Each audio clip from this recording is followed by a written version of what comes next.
지금 정신없어요, 사실. 전쟁의 뉴노멀이고, 정말, 저도 이제 60대 중반입니다만, 다 저보다 선배님들이 많으신 것 같은데, 격변의 시대를 살아오셨는데, 앞으로는 더 격변일 겁니다. 제가 여기다는 안 썼지만, 저는 지금 4가지 위기의 시대로 진단하거든요. 제 책이 조만간 1월경에 나옵니다. 무국화 시대의 대한민국 생존 전략이라고 한번 보시면 이 시대 진단을 좀 해놓고 있는데요. 첫 번째는 안보의 위기의 시대입니다. 전쟁의 뉴노멀. 지금 전쟁이 아닌 데가 없죠. 네. 지금 일본하고 중국도 설마 부딪히겠냐? 오늘 그 얘기할 건데요. 부딪힐 수 있어요. 물론 옛날 대동아 전쟁 이런 건 아니겠지만 양측이 전쟁하는 건 그건 일도 아닙니다. 13일 날이 난징 대학살 일이거든요. 우리가 중국 사람들을 싫어하는데, 그러니까 보면 일본 잘한다 그러는 게 있는데, 난징 대학살 일본군이 무려 30만 명을 학살을 했어요. 그냥 민간인 잡아다 목 친 거예요. 그냥 이렇게. 누가 많이 죽이냐 시합도 했어요. 그러니까 그러니까 누구 잘잘못을 떠나서 이렇게 민족 감정이라는 건 괴물을 낳거든요, 서로. 그러니까 여러분들이 중국인이라고 생각해 보세요. 30만 명이 학살당했는데 중국이 일본이 대만에 오는데 자기 전쟁할 거야. 그럼 기분 좋겠어요? 그러니까 우발적 충돌도 사실 일어나면 이상하지 않은 상황입니다. 왜냐하면 지금 냉전의 질서가 깨졌거든요. 냉전 때 여러분들 조폭, 여기 아마 신촌도 조폭이 있을 거예요, 아마. 조폭들이 있는 데는 범죄율이 높을 것 같아요, 낮을 것 같아요? 낮아요. 왜냐? 조폭들이 지들이 범죄를 질서를 지키거든요. 그러니까 지들끼리 싸워도 일반적인 잡범은 잡거든요. 일본은 예를 들어서 야쿠자들이 있죠. 야쿠자들이 자기처럼 공생관계예요. 일반 잡범들은 야쿠자들이 잡아서 넘겨요. 그러니까 조폭들이 있는 데는 조폭의 질서가 형성이 됩니다. 그게 냉전기예요. 미국이라는 조폭, 소련이라는 조폭. 근데 소련이라는 조폭이 사라지니까 평화하게 오는 게 아니라 여기저기 잡범들이 튀어나오는 거죠. 여러분이 러우 전쟁만 생각하시는데 아니에요. 유고슬라비아 내전 끔찍했죠? 체첸 1차, 2차, 조지아, 아르메니아 1차, 2차, 그 다음에 이 우크라이나 2014년, 매일 전쟁이었어요. 매일 전쟁. 왜? 소련이 누르고 있던 게 확 없어지니까요. 지금. 그럼 미국은요? 예전 같지 않잖아요. 그러니까 미국이 누르고 있던 거를 어떻게 해요? 트럼프 나 안 해 그러잖아요. 여기저기 튀어나오는 거죠. 이제 인도, 파키스탄, 태국, 캄보디아부터 시작해서 네타냐후 저 사리국부터 시작해서 여기저기 지금 전쟁 준비하는 데가 한두 군데가 아니에요, 지금. 그러니까 냉전이 끝났기 때문에 평화가 오는 게 아니라 오히려 전쟁의 누노말의 시대가 오는 거예요. 한반도도 내일 전쟁이 일어나도 이상하지 않잖아요, 지금 사실. 우리 너무 익숙해서 그런 거지. 그러니까 아무도 막질 않아요. 이걸 무국화 시대라고 그래요. 무국화. 그러니까 제 책 제목도 무국화입니다. 그게 없어요. 아무도 관리를 안 해요.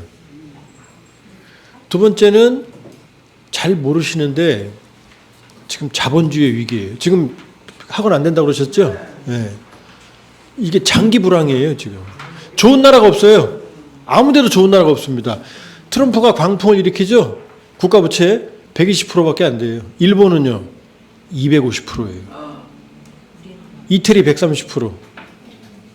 아니, 이태리 130%. 이태리가 150%일 겁니다, 아마.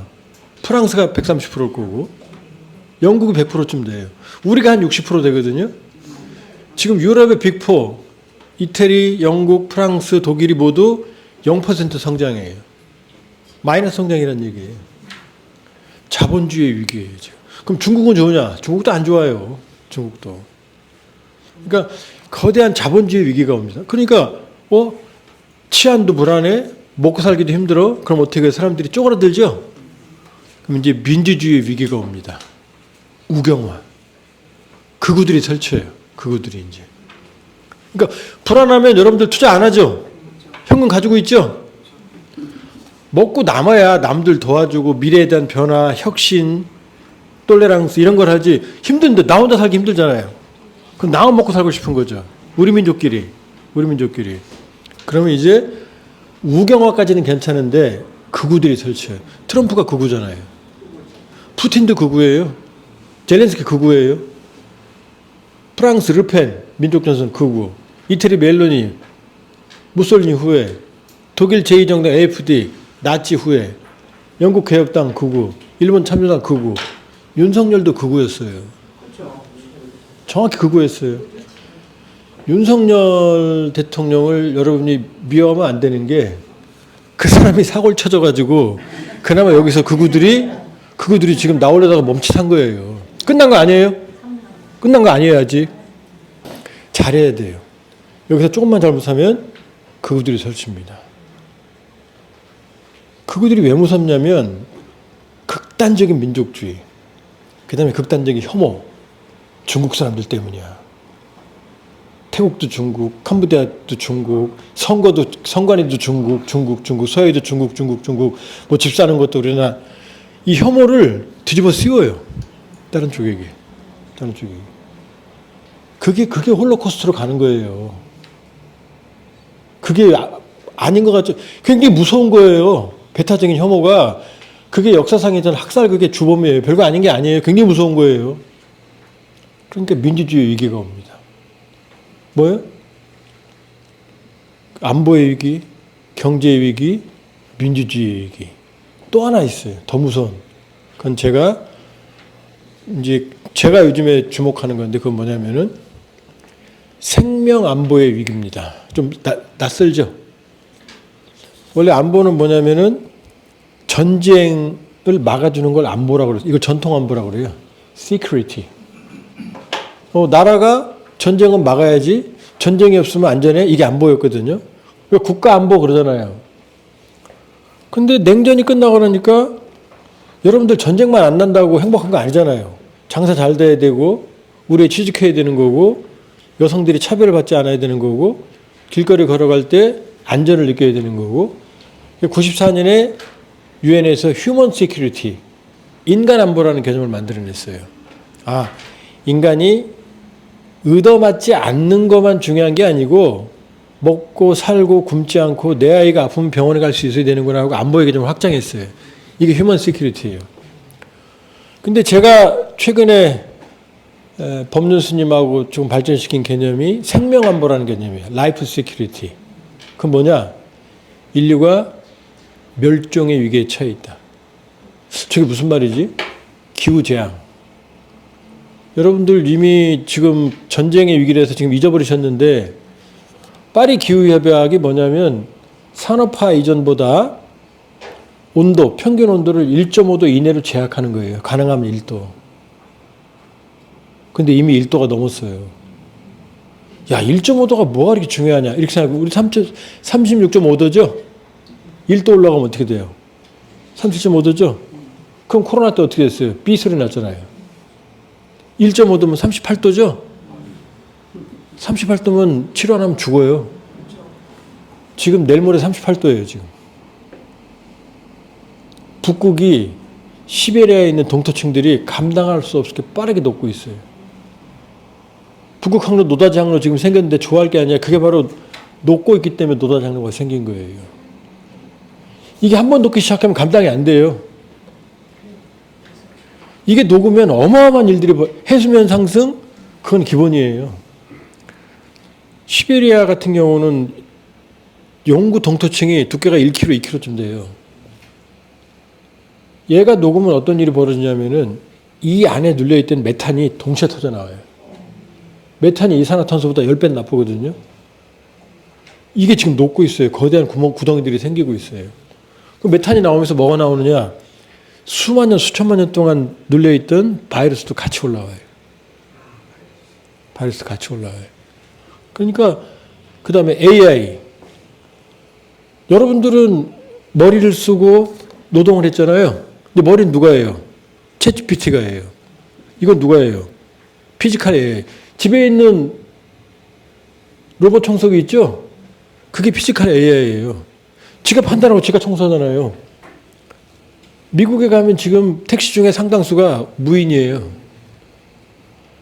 엊그제 제 친한 분하고 한번 만나봤는데 AI 좀 앞으로 10년 내에 인간이 운전하는 게 불법인 사회가 올 가능성이 높대요. 웃으시죠? 인간 운전하면 사고 나잖아요. 그죠? 급발진. 저도 그 연령층으로 들어가는데 노인분들 특히 조심해야 되잖아요. 근데 AI가 그런 거 없거든요. 그 기간이 10년 정도밖에 안 된다는 거예요, 지금. 그러면 생각은 누가 해요? AI가 해요. 이건 누가 해요? 로봇이 하잖아요. 제가 고려대학에서 32년째 강의를 하는데 애들 답안지가 점점 나빠져가요. 형편없어져가요. 안 쓰거든요, 이 대가리를. 챗 GPT를 그냥 해버리고 끝나거든요.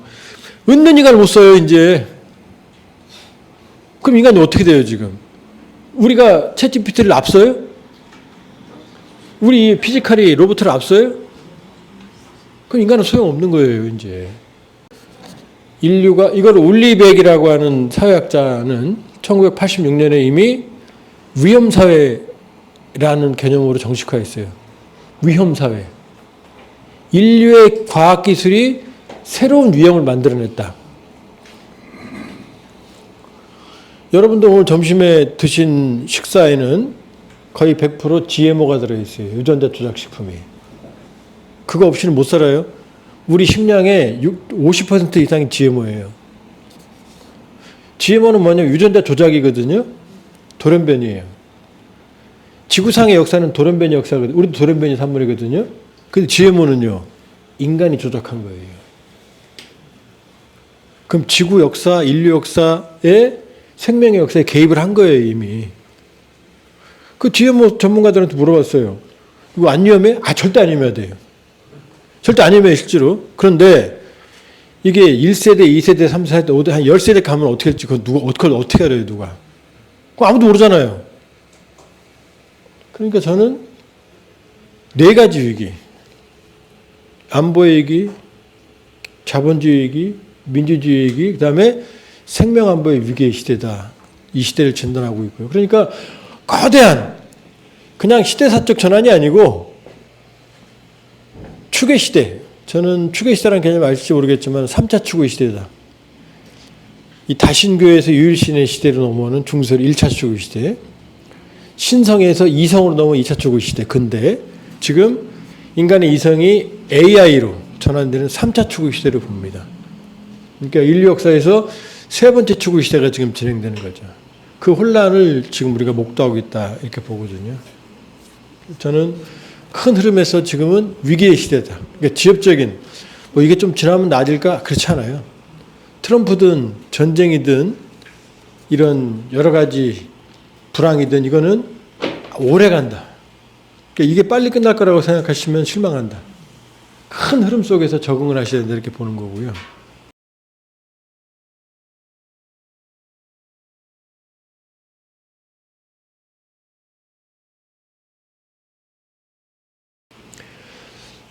오늘 말씀드릴 이 NSS 국가안보전략 이건 엄밀히 보면은 제가 말씀드렸던 전통 안보 전략이죠. Security. 이 Security 전략이라는 게 왜 중요하냐면 이 National Security라는 건 요건 대통령이 만드는 거예요. 미국 대통령이. 이건 바이든 때예요. 바이든 때. 2022년. 이건 트럼프 겁니다, 지금. 화이트하우스라고 써있죠? 이것도 화이트하우스입니다. 그럼 이게 만들어지면 국방부 차원에서 헤그세스가 NDS라는 걸 만들어요. 국방전략. 그 헤그세스가 만들면 이거는 이제 합참의장. 합참의장이 군인이 NMS. 밀리터리 스트레티지 군사 전략을 만들어요. 그러니까 트럼프 정부의 외교 안보의 큰 방향성을 담은 게 요게 NSS예요. 요게 12월 5일 날 공개됐어요. 노벰버라고 써 있으니까 아마 11월 달에 만들어진 것 같은데 공개는 12월 5일 날 됐습니다. 처음에 레이건 때 만들어졌고 모두 19번째입니다. 지금 NDS가 있죠. 이렇게. 그러니까 이걸 보면 미국의 외교안보 전략의 방향을 우리가 알 수가 있어요. 트럼프 정권에. 자, 이게 바이든 거거든요. 바이든은 뭐라고 써있냐? Our global이라는 표현이 써있죠. 글로벌. 일단 바이든의 시야는 전 지구예요. 이게 뭐라고 써있죠? The challenge you face today are great indeed. 우리가 오늘날 직면한 챌린지, 도전은 참으로 크다. 근데 그 다음에 중요해요. But 그러나 우리의 capacity is greater. 우리의 능력은 더 크다. 자신감이 있는 거죠. 그래서 our commitment must be great still. must be great still. 우리의 헌신은 더 커져야 된다.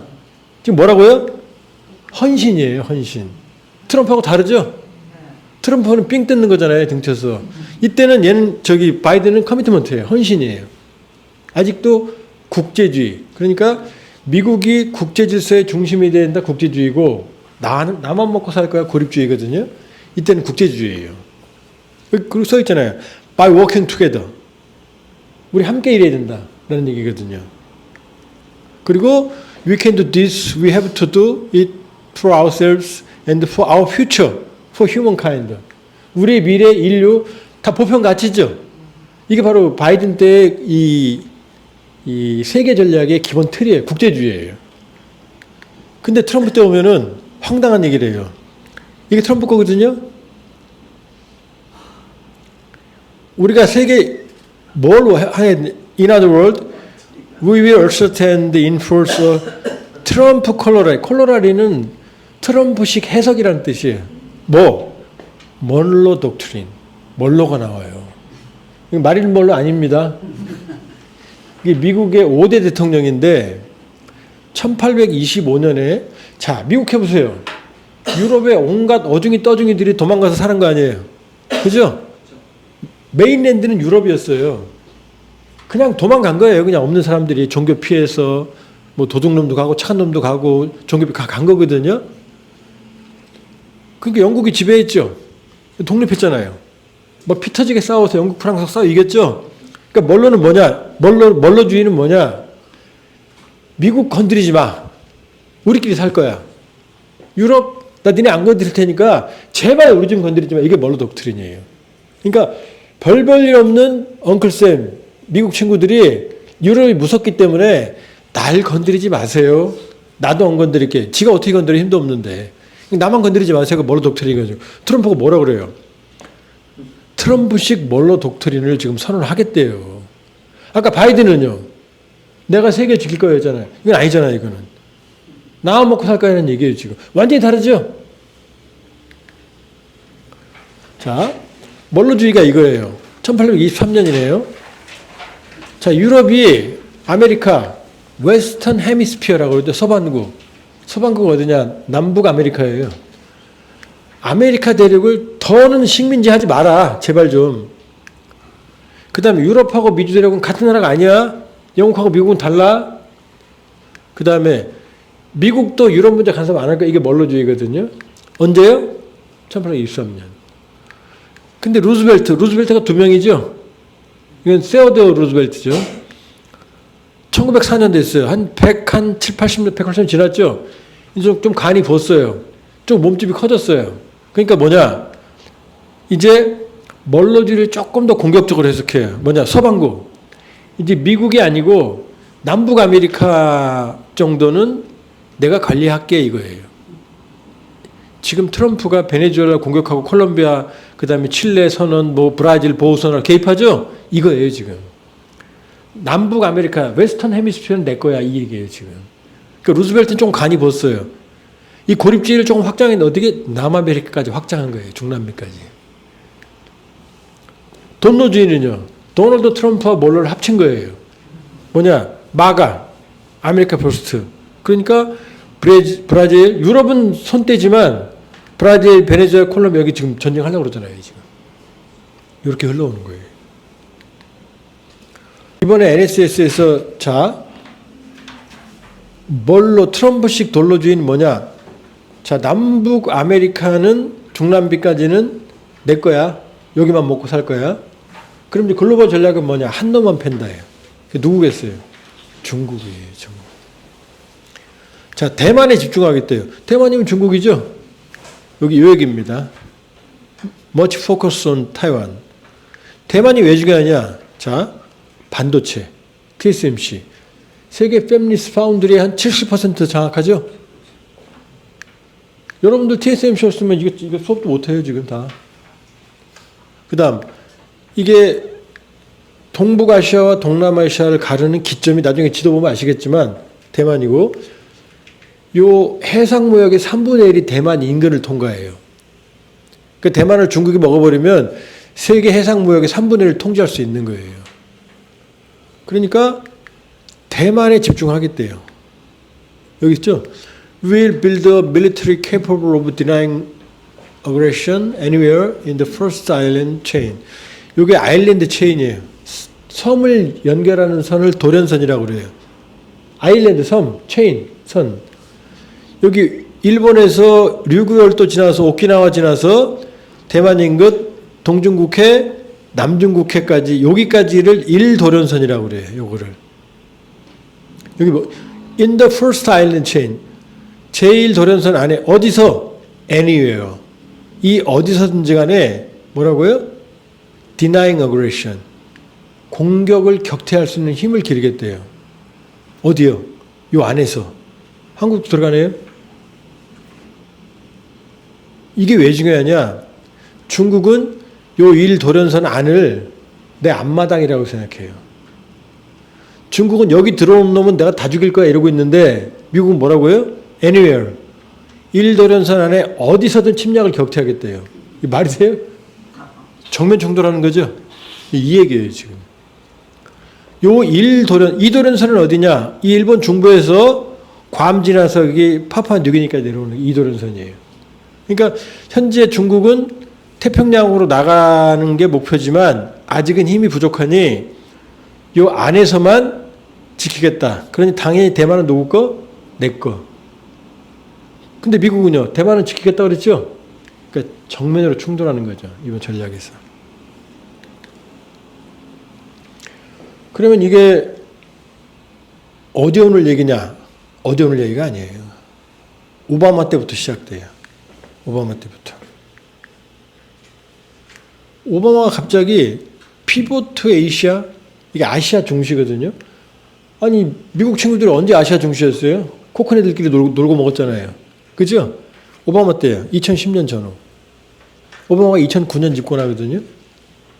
근데 오바마가 갑자기 아시아가 중요해 이렇게 툭 튀어나와요. 갑자기. 그러더니 트럼프 일기 때는 아시아 중시가 인도태평양 전략 쿼드로 진화해요. 쿼드는 뭐냐? 서쪽에 인도, 남쪽에 호주, 동쪽에 일본, 그 다음에 미국. 왜? 중국과 인도는 왼수니까 서쪽에서 인도가 맞고, 중국과 호주가 왼수니까 남쪽에는 호주가 맞고, 일본과 중국이 왼수니까 동쪽은 일본이 맞고, 이걸 컨트롤은 누가? 미국. 이게 쿼드예요. 자, 아시아 중시. 왜 아시아가 중시할까요? 중국이 치고 올라왔으니까. 그 다음 쿼드. 누구 잡으려고? 중국 잡으려고. 바이든 때는요. 한술 더 떠요. 민주주의 세계 정상회의라는 걸 만들어요. 누구 잡으려고? 중국은 아니라는 거예요. 중국을 잡겠다는 거예요. 트럼프 입장 아까 보셨죠? 한 놈만 팬다. 자, 지금 설명을 드릴게요. 왜 그런지. 자, 이게 트럼프 때 만든 인도태평양 전략이거든요. 인도태평양이라는 말 들어보셨어요? 원래 사기예요. 이런 말 없어요. 인도양도 있고 태평양도 있죠. 근데 인도태평양이라는 말은 없어요. 인도양이랑 태평양이랑 동해랑 이런 게 만들어지려면은 대서양 수백 년, 수천 년간의 합의가 있어야 돼요. 개념이. 근데 갑자기 트럼프가 인도태평양을 이어버려요. 왜? 인도를 끌어들여야 중국을 잡으니까. 보세요. 여기 첫 번째. 인트로덕션 소개죠. 인도 퍼시픽 스트래티직 랜드스케이프 트렌드 앤 챌린지. 이게 중요하거든요. 첫 번째 어디 있어요? PRC. As a revisionist power. 중국이 첫 번째 도전 세력이에요. 수정주의 세력. 뭘 수정해요? 미국의 질서를 고치려고 덤빈다 이거예요. 그러니까 중국을 최대의 적으로 이미 트럼프 때 작정을 한 거죠. 1기 때 2019년에. 자, 그러면 지금 여기서부터 자, 오바마 중국 잡으러 아시아와 트럼프 인도태평양이야. 바이든 동맹연대로 중국 잡아. 트럼프 때 한동안 펜다. 벌써 언제부터예요? 2009년부터 벌써 한 15, 16년간 진행되죠? 이유는 바로 이 그림 때문에 그래요. 이게 아주 중요한 그림인데 미국과 라이벌, 경쟁 상대의 경제력 비교예요. 자, 1917년 미국 별 볼 일 없었죠? 1차 세계대전 끼고 싶지 않았죠? 그런데도 그때 독일은 미국 GDP의 3분의 1밖에 안 돼요. 독일이 질 수밖에 없죠. 2차 세계대전 히틀러 그 난리 지랄 발광을 했죠? 그래도 미국의 4분의 1밖에 안 돼요. 질 수밖에 없죠. 일본이요. 일본 이게 대단합니다. 일본이 태평양 전쟁 때 미국 GDP의 13%밖에 안 돼요. 근데 전쟁했죠? 미친놈들이죠. 뒤질라고 환장했죠. 근데 이때 태평양 전쟁 때 일본은 전쟁을 미국을 이기려고 시작한 게 아니에요. 어떻게 되어 있느냐? 일본이죠? 여길 보셔야 되겠네.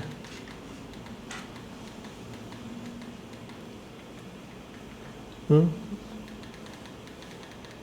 그 지도가 없네. 잠깐만요.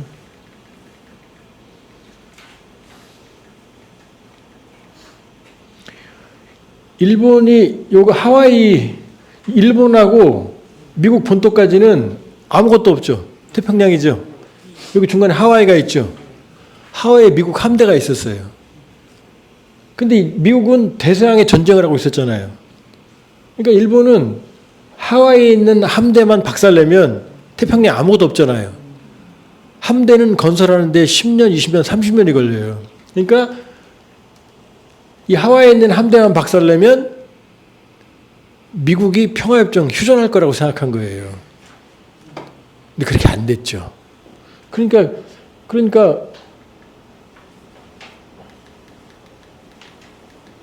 결국 개패듯이 맞고 끝났잖아요. 그렇죠? 그런데 90년이 되면 일본이 미국 GDP 50%를 넘습니다. 95년에는 71%까지 올라가요. 이게 여러분들 기억나시죠? 소니 워크맨, 도요타, 터미네이터 보면은 사장이 일본 사람 나오잖아요. 회식하듯이 스시 먹죠? 그때예요. 문제는 일본 인구는 미국 인구의 3분의 1밖에 안 된다는 거죠. 71%까지 했던 얘기. 미국을 능가했죠? 지금 얼마예요? 14%. 요 사이에 어떤 일이 있느냐? 85년에 미국이 일본 와서 일로 와. 플라자 앞에 도장 찍어. 엔고. 수출 못하게. 그 다음에 도시바부터 시작해서 일본 반도체를 때리기 시작해요. 그래서 삼성이 큰 거예요. 그 틈을 파고들어서. 오늘날 삼성, SK가 있는 건 미국 때문이에요. 저때 일본을 안 잡았으면 우린 기회가 없었어요. 뭐 미국 고마워할지 미워할지 모르겠는데 이건 팩트예요. 현대자동차도 마찬가지예요. 마찬가지예요. 요때 쥐잡듯이 팼어요. 근데 그때는 한국은 별 볼 일 없으니까 이놈이 이렇게 클 줄 몰랐죠. 요때 패기 시작한 거예요. 85년부터 팬 거예요. 그랬더니 왜 올라가느냐? 아직도 경제력이고 그다음 엔고가 되니까 달러가 하락되니까 비율이 올라갈 거 아니에요 지금. 95년을 정점으로 지금 이게 바로 잃어버린 10년, 20년, 30년의 시작이에요. 시작. 이게 뭘 보여주느냐? 일본을 죽인 건 미국이에요. 지금 다카이치 막 이러고 있죠? 그렇지만 일본의 골수 우익들은 미국에 대한 그게 있어요. 분노, 증오, 좌절이 숨어 있어요. 자, 소련도 80년에 어떻게 돼요? 40%를 못 넘었어요. 다 고전에 망했어요. 일본만 넘었는데 일본을 죽여버렸죠. 자, 중국 보세요. 2011년 오바마가 피보트 아시아 그랬죠? 그때 50% 돼가잖아요. 21년에 어디까지 가요? 무려 76%까지 가요. 지금은요. 강달러. 그 다음에 조패니까 좀 내려갔어요. 그래도 지금 어떻게 돼요? 위협적이죠? 그러니까 미국하고 중국하고 싸우는 건 이게 끝나겠어요? 아니면 한 놈 죽어야 끝나겠어요? 한 놈 죽어야 끝나는 거예요. 타협이 안 돼요. 뭐 시진핑 만나고 트럼프 만나고 뭐 아무 의미 없어요. 요렇게 만들고 싶은 거예요, 지금. 중국은요, 이거 봤잖아요. 얘한테 지면 어떻게 돼요? 끝나는 거죠. 끝나는 거죠. 이걸 봤으니까. 그러니까 둘은 어떻게 돼요? 한 놈이 죽을 때까지 치고 갈 수 없는 거. 안 끝나요, 이 게임은. 우리 살아생전 안 끝납니다. 그 전에 한쪽이 무너지면 괜찮은데, 그건 모르죠. 그러나 그렇지 않다면, 이대로 간다 그러면은 이 싸움은 계속 갑니다. 이 싸움은 뉴노말이에요. 안 변해요, 이 싸움은. 혹시 투자하고 계시다면 항상 고려하세요. 이 싸움은, 이 그림은 안 변해요, 지금.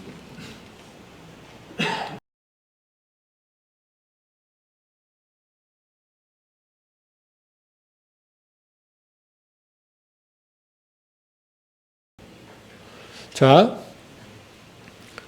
중국의 전략은 원래 도광양에 있어요. 중국이, 우리가 좀 착각을 하는데, 유엔 안보리 상임이사국이 지금 중국이죠. 원래 대만이었어요. 장제스. 옛날 그 회의, 얄타 회담, 카이로 회담 보면 장제스 이러고 있잖아요. 루스벨트 있고 스탈린 있고. 그쵸? 원래 중국은 장제스였다고요. 근데 1949년에 쫓겨나죠. 대만으로. 그런데 이제 등소평이 이 중국도 78년 등소평, 저는 등소평은 위대한 인물이라고 봅니다. 마오쩌둥은 그냥 개차반이고요, 제가 보기엔. 왜? 공산화 시키긴 했지만 대약진 운동으로 3,000명을 굶겨 죽여요. 3천만 명을 굶겨 주겠어요. 사회주의 공업화한다고. 그러니까 이제 창피하니까 조금 숨어요, 이렇게. 그러다 2년 뒤에 또 튀어나와요. 아, 우리가 실패한 건 봉건적인 사상 때문에 문화혁명. 또 한 100만 명 죽여요. 그건 다 지식인들이에요. 공자사상 다 때려 부시고. 그러다 76년에 죽거든요. 그러니까 마오쩌둥 한 게 없어요. 쌈박질밖에 한 게. 그런데 78년 덩샤오핑이 드디어 오늘날의 중국을 만드는 작업을 시작하죠. 개혁개방. 흑묘 백묘론이라는 유명한 말을 합니다. 묘, 고양이 몇 자.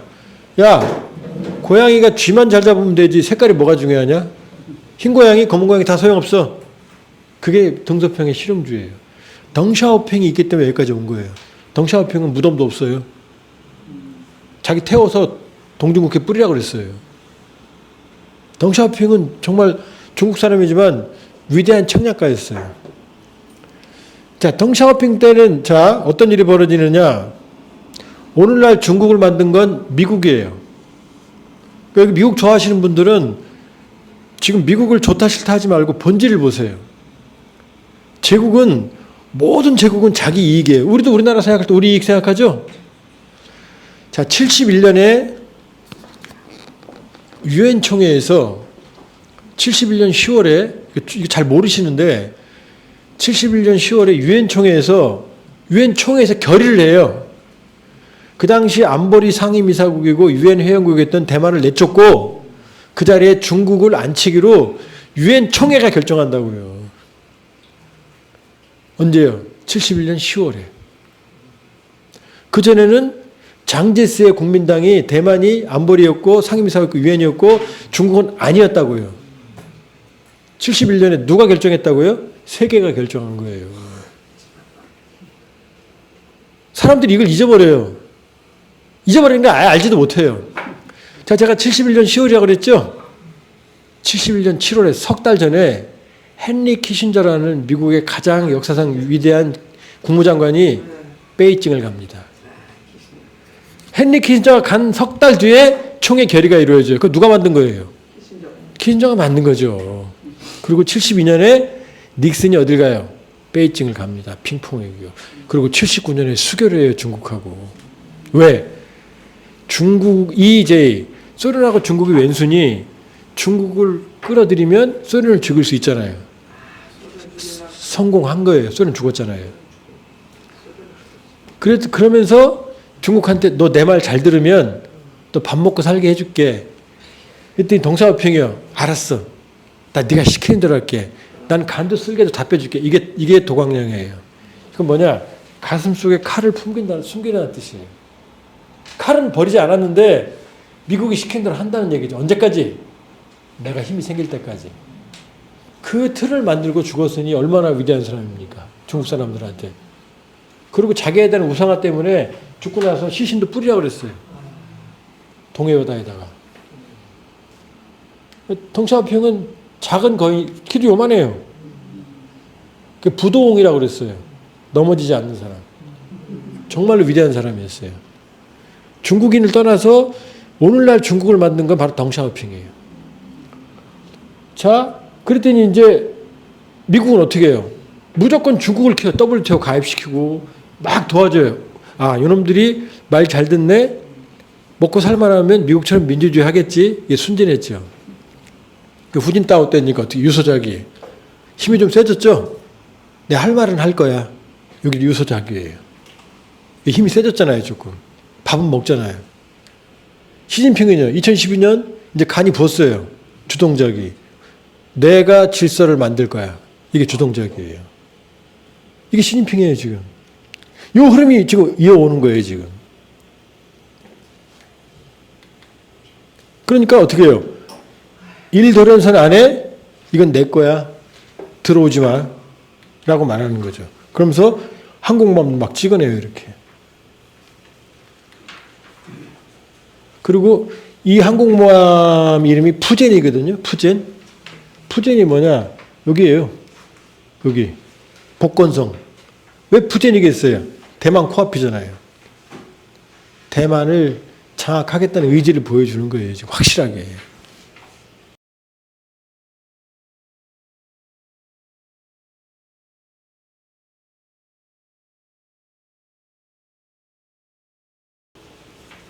자, 그러면 어이구, 시간이 벌써 길었네요. 괜찮아요, 괜찮아요. 제가 바빠요. 자, 근데 이제 우리 딜레마잖아요. 얘네들이 혼자 하겠어요? 미국이? 아까 말씀드렸어요. 여기 있잖아요, 지금. Increased burden sharing from Japan and South Korea. 니네도 짐을 나눠줘, 이 얘기예요. 내가 아까 중국만 잡는다고 그랬죠? 중국만 잡는데 나 혼자 힘드니까 니네 돈 내야 돼, 이 얘기예요, 지금. 대만 전쟁에 니네들이 껴, 이런 얘기예요, 지금. 무서운 얘기예요. 여기 있잖아요. 우리가 모범생이래요. 지들 말 잘 듣는다고.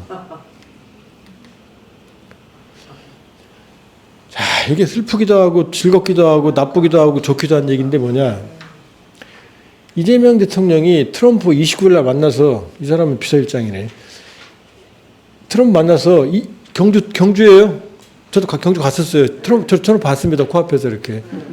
이게 생방송 하는데 앵커가 손 흔들으니까 저는 손을 안 들죠. 근데 우리 둘 보고 손 이렇게 웃고 가더라고요. 아, 그렇게 나쁘게 안 생겼어요, 실제로는. 자, 이때 이재명 대통령이 핵 추진 잠수함 달라고 그래서 이런 말을 해요. 북한이나 아니면 중국 쪽 잠수함 추적 활동에 제한이 있습니다. 이 다음 날 시진핑 만나기로 한 날이거든요.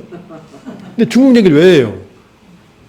그래서 그때 보수 언론에서, 일부 언론에서 아, 저거 말실수다, 큰일 났다 그랬거든요. 그게 아니에요. 의도적으로 한 거예요.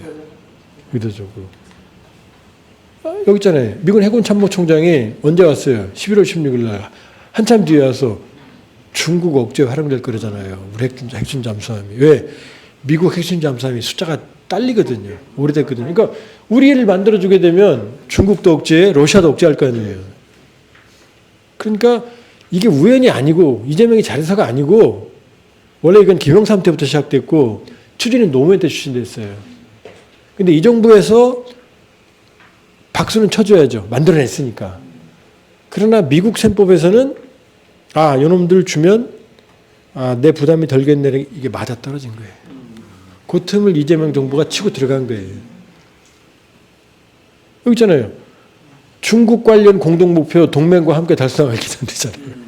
옛날에 이런 얘기 안 했어요. 그 다음에 이게 지금 주한미군 홈페이지거든요. 11월 16일 날 홈페이지예요. 이걸 브런슨이라고 사령관이 올려놓는데 뭘 올려놨느냐? 이런 지도를 올려놨어요.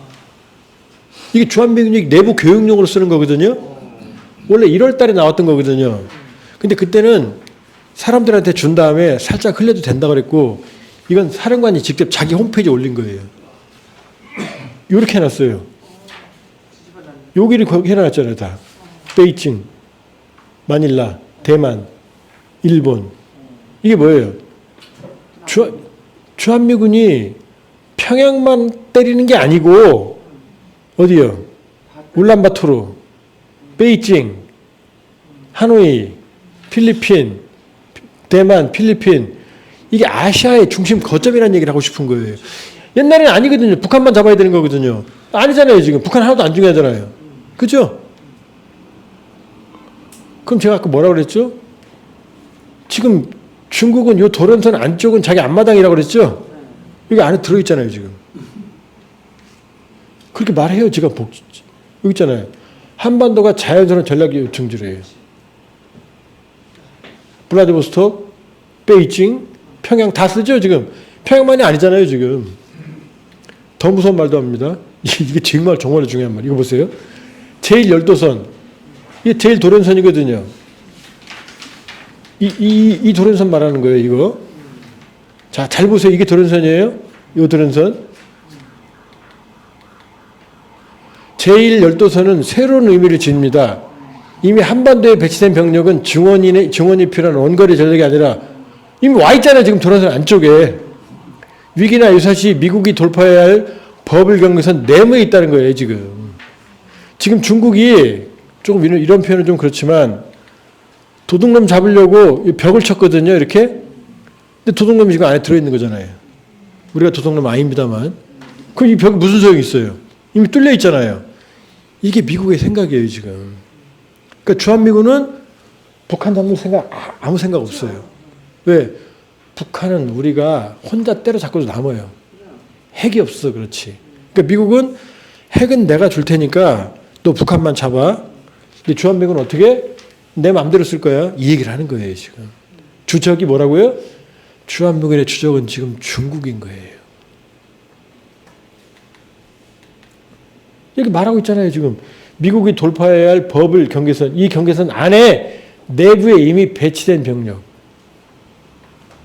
뭘 위해 배치돼요? 중국 잡으려고 배치됐다는 얘기지. 그 다음에 가장 중요한 통찰은 한국, 일본, 필리핀을 연결하는 전략적 삼각지대. 이거 무서운 얘기예요. 자, 한국, 일본, 필리핀 연결하죠? 그럼 삼각형 나오죠? 어디 있어요? 중국 코앞을 포위하는 거잖아요. 대만을 보호하는. 코드는요.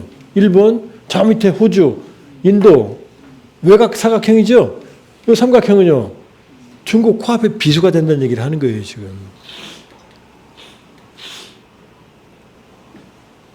그러니까 다카이치는 어떻게 해요? 이제 저 그림을 읽은 거죠. 저 그림을 읽은 거죠. 대만 유사의 집단적 자위권 행사. 집단적 자위권은 동맹전쟁에 참전한다.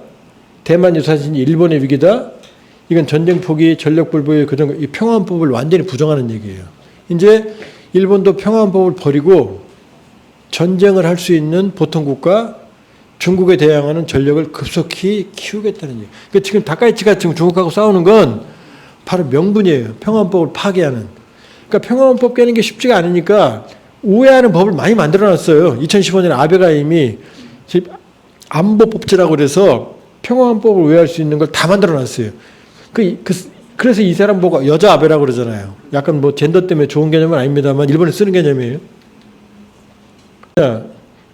일본이 참 우리가 일본 우습게 하는데 일본이 길이가요 한 4,000km 돼요. 요 유구열도만 한 1,500km 되거든요. 요 끝에 요나구니 섬이라고 있거든요. 요거 110km예요. 대만이랑. 여긴 130km예요. 일본 섬이 더 가까워요. 대만이랑. 여기 미사일 배치하겠대요. 그럼 중국이 내버려 두겠어요, 이거를? 여기거든요, 요나구니 섬이. 1년도 선 안에 들어있죠? 뭐 지금 뭐 G7에 시진핑 프랑스 보고 검토하라고 말라 뭐 그다음에 일본도 항공모함이 있어요. 2척이나 있습니다. 내년 후년에 차례를 진수합니다. 일본도.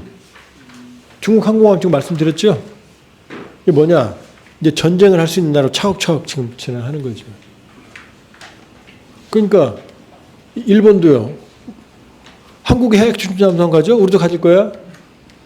이미 올해 9월 달에 일본 방위성의 전문가 회의에서 원자력 잠수함 가지라고 자문을 벌써 했어요. 우리도 빨리. 일본도 핵심 잠수함 가지게 됩니다. 그러니까 이제 무기 수출도 하고 싶어. 레이더도 판매했어.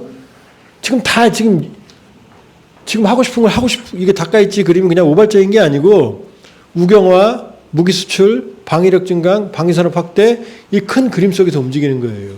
그 그림 뭐라고요? 아까 미국의 전략을 읽고 있는 거죠. 중국만 잡겠다는.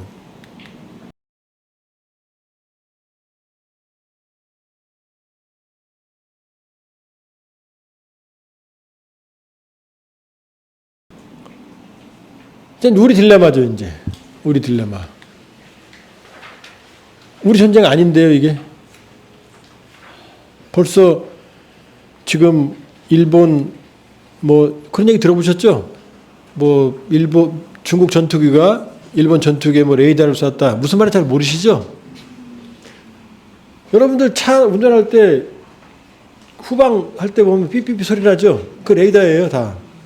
그러니까 어디 탐색할 때는 다 이렇게 레이더를 쏴요. 여러분들 해외여행 갈 때도 기장이 레이더를 쏴요. 그래서 그러죠. 아, 조만간 돌풍이 불고 바람이 부니까 꽉 잡으세요. 그러죠. 그 레이더를 다 잡아내는 거예요. 기상 레이더로. 그걸 쐈다는 게 아니고 이 레이더는 뭐냐면은 적 비행기가 있으면은 이렇게 탐색하는 게 아니고 사거리를 계산하는 거예요. 미사일 쏘기 전에. 그러니까 총 쏘기 전에 겨눴다는 얘기예요, 지금. 이렇게 보는 게 아니라 총 쏘려고 지금 겨눴다는 얘기예요, 총장님은. 죄송합니다만. 그러니까 굉장히 위험한 거죠, 이거는. 전쟁 직전인 거예요, 지금. 사격 직전까지 간 거예요. 그럼 레이더가 오면 알아요, 비행기가. 영화 보면 톰 크루즈 탑건 이런 거 보면은 삐삐삐삐삐삐 뭐 이렇게 날아온다 도망가라 그러죠? 그 레이더가 오면은 비행기가 자동으로 감지해요. 안 그러면 맞아 죽을 거 아니에요.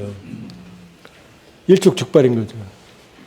그 다음에 이게 지금 대만을 중국이 포위하는 훈련을 한 거예요, 지금. 수시로 해요, 수시로. 수시로 포위하는 훈련을 합니다, 이렇게. 그러니까, 이게 진먼이거든요? 이게 대만이죠? 그 유명한 진먼이 여기에요. 이게 대만 거예요. 지금 코앞에 있어요. 중국 이거 잡으려면 이게 일이겠어요? 이것도 대만 거예요. 여기 공격 안 해도 돼요. 그냥 여기만 잡아도 되는 거예요, 그냥. 무슨 일이 일어날 수도 몰라요, 지금.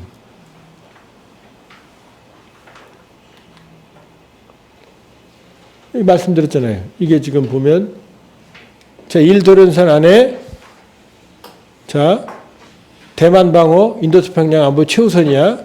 1도련선 어디든 침략 저지할 수 있는 군대. 아까 제가 말씀드렸죠? 한국과 일본은 뭐예요? 국방비를 늘리래요. 왜 늘려요? 이 전략에 기여하라는 거예요, 지금. 얘랑 전쟁이 일어나면 아까 말씀드렸죠? 주한미군은 바로 연계된다고 그랬죠? 근데 생각해 보세요. 여러분이 만일에 우리 군대가 베트남 가 있으면 우리 서울에서 전쟁 나면 베트남에 있는 우리 군대는 가만히 놀아요? 당연히 개입되죠? 그렇게 생각하시면 돼요. 미국이 대만이랑 전쟁하는데 한국 주한미군이 그냥 우리는 북한 지키니까 안 갈 거야 그러겠어요? 당연히 연계가 되는 거죠. 그럼 또 하나 있어요. 중국이 바보예요? 만일에 대만을 공격할 때 주일미군, 주한미군 이 전력들을 못 쓰게 하려면 어떻게 해요? 북한 보고 야 네가 사고 좀 쳐라. 아니면 러시아 보고 야 동해에서 좀 네가 좀 뭐 좀 해. 그럼 못 움직이잖아요. 그죠? 당연히 연계가 되는 거예요.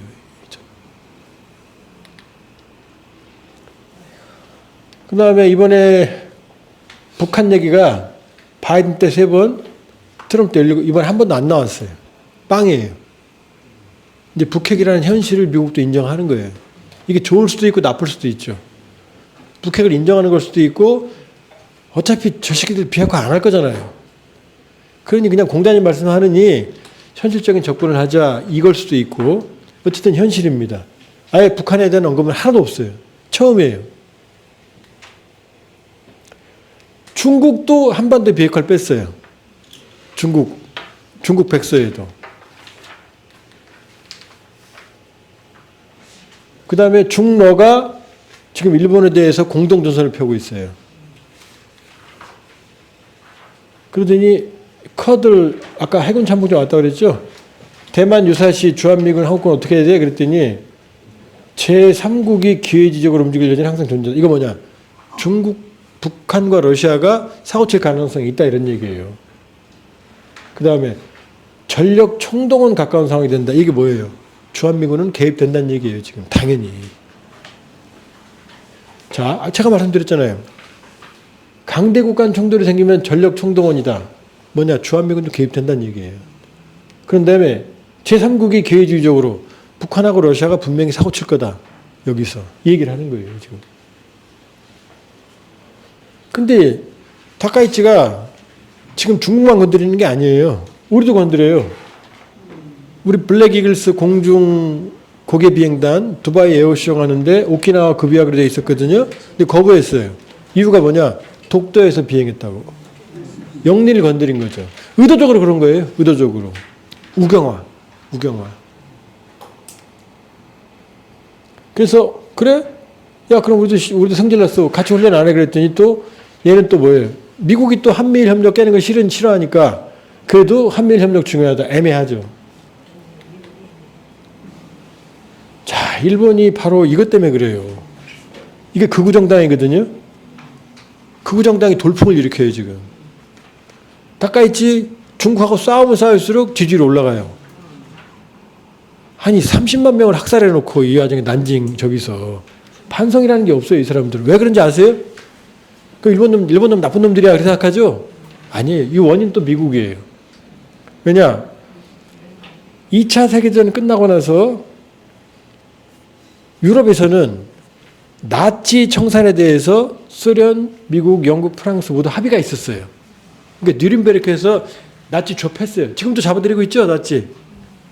그러니까 독일 사람들은 나치즘 하면은 2차 세계대전 하면은 나쁜 전쟁이라고 생각해요. 아주 나쁜 전쟁. 근데 일본에 대해서는 어떻게 했어요? 미국이. 일본을 좁혔는데 1949년에 중국이 공산화되죠? 그걸 멈춰요.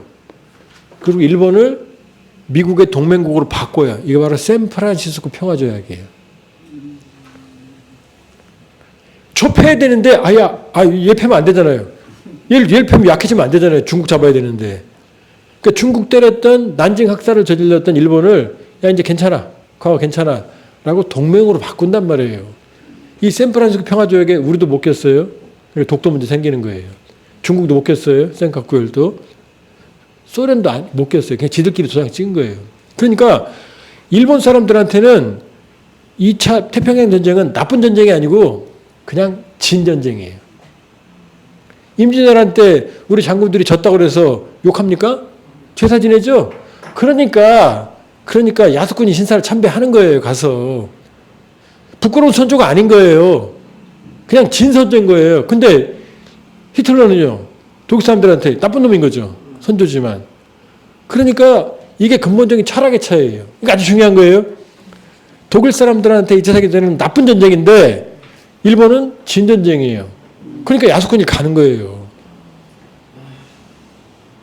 우리 신립장군 탄금대에서 자살했다고 그래서 그분 나쁜 이렇게 안 하잖아요. 그냥 의원이 자결한 분이잖아요. 동네부사 성상원 다 의인이잖아요. 그렇게 생각한다니까요. 그러니까 2차 세계대전에는 기억이 서로 다른 거죠. 그러니까 일본은 반성할 필요가 없는 거죠. 그러니까 이유는 뭐냐? 장기 불황. 아까 말했잖아요. 잃어버린 10년, 20년, 30년. G2가 지금 G5예요. 인도한테도 떨어져요. 독일한테도 떨어지고. 미국, 중국, 독일, 인도, 그 다음 일본이거든요. 근데 미국, 일본이었거든요. 80년대, 90년대. G5예요. 미래가 없어요. 우리도 못 사는 거 아시죠? 소비. 그렇죠? 우리 다 소비 못해요. 여러분들이 일본 사람을 생각해 보세요. 옛날에 사람 취급도 안 했잖아요. 지금 막 우리 가난하고 지저분하고 뭐 김치 냄새 난다고. 지금 아니잖아요. 완전히 바뀌었잖아요. 얼마나 좌절하겠어요. 고령화. 반성하셔야 돼요. 나이 드시면 왜 이렇게 보수화되세요, 고령화되니까 급속히 나이 들면 그럴 수밖에 없잖아요. 새로운 것보다 가진 게 있는데 그럼 고령화되는 건 당연히 보수화되거든요. 일본이 고령화가 제일 빠르거든요. 그 다음에 중국에 대한 위협. 중국하고 일본은 항상 크거든요.